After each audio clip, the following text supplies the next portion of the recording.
आज हम सुनते हैं मोक्षदा एकादशी की व्रत कथा। मोक्षदा एकादशी का महत्व है। धर्मराज युधिष्ठिर कहने लगे कि हे भगवान, मैंने मार्गशीर्ष कृष्ण एकादशी अर्थात उत्पन्ना एकादशी का सविस्तार वर्णन सुना है। अब आप कृपा करके मुझे मार्गशीर्ष माह के शुक्ल पक्ष की एकादशी के विषय में बतलाइए। इस एकादशी का क्या नाम है तथा इसके व्रत का विधान क्या है, इसकी विधि क्या है और इसका व्रत करने से फल क्या प्राप्त होता है।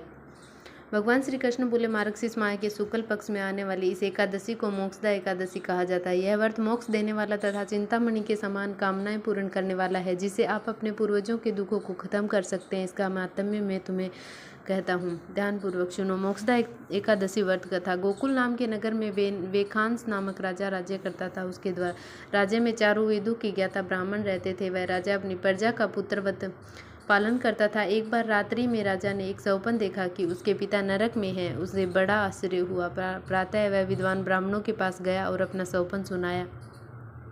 कहा, मैंने अपने पिता को नरक में कष्ट उठाते देखा है। उन्होंने मुझसे कहा कि हे पुत्र, मैं नरक में पड़ा हूँ, यहाँ से तुम मुझे मुक्त करवाओ। जब से मैंने ये वचन सुने तब से मैं बहुत बेचैन हूँ। चित्त में बड़ी अशांति हो रही है। मुझे इस राज्य, धन, पुत्र, स्त्री, हाथी, घोड़े आदि में कुछ भी सुख प्रतीत नहीं होता। क्या करूं? राजा ने कहा, हे ब्राह्मण देवताओं, इस दुख के कारण मेरा सारा शरीर जल रहा है। अब आप कृपया करके कोई तप, दान, व्रत आदि ऐसा उपाय बताइए जिससे मेरे पिता को मुक्ति मिल जाए। उस पुत्र का जीवन व्यर्थ है जो अपने माता पिता का उद्धार न कर सके। एक उत्तम पुत्र जो अपने माता पिता तथा पूर्वजों का उद्धार करता है, वह 1000 मूर्ख पुत्रों से अच्छा है। जैसे एक चंद्रमा सारे जगत में प्रकाश देता है, परंतु हजारों तारे नहीं कर सकते। ब्राह्मणों ने कहा, हे राजन, यहाँ पास ही भूत, भविष्य, वर्तमान के ज्ञाता पर्वत ऋषि का आश्रम है। आपकी समस्या का हल वे जरूर करेंगे।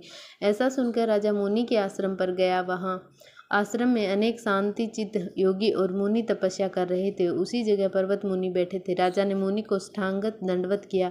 मुनि के राजा से सांगोपांग कुशल पूछी। राजा ने कहा कि महाराज, आपकी कृपा से मेरे राज्य में सब कुशल है, लेकिन अकस्मात मेरे चित्त में अत्यंत अशांति होने लगी। ऐसा सुनकर पर्वत मुनि ने आंखें बंद की और भूत विचारने लगे। फिर बोले, हे राजन, मैंने योग के बल से तुम्हारे पिता के कुकर्मों को जान लिया है। उन्होंने पूर्व जन्म में कामातुर होकर एक पत्नी की रति दी, किंतु सोत के कहने पर दूसरे पत्नी को ऋतुदान मांगने पर भी नहीं दिया। उसी पाप कर्म के कारण तुम्हारे पिता को नरक में जाना पड़ा। तब राजा ने कहा, इसका कोई उपाय बताइए। मुनि बोले, हे राजन, आप मार्गशीर्ष एकादशी का उपवास करें और उस उपवास के पुण्य को अपने पिता को संकल्प कर दें। इसके प्रभाव से आपके पिता की अवश्य नरक से मुक्ति होगी। मुनि के ये वचन सुनकर राजा महल में आया और मुनि के कहने अनुसार कुटुंब सहित मोक्षदा एकादशी का व्रत किया। इसके उपवास का पुण्य उसके पिता को अर्पण कर दिया। इसके प्रभाव से उसके पिता को मुक्ति मिल गई है और स्वर्ग में जाते हुए वे पुत्र से कहने लगे, हे पुत्र, तेरा कल्याण हो।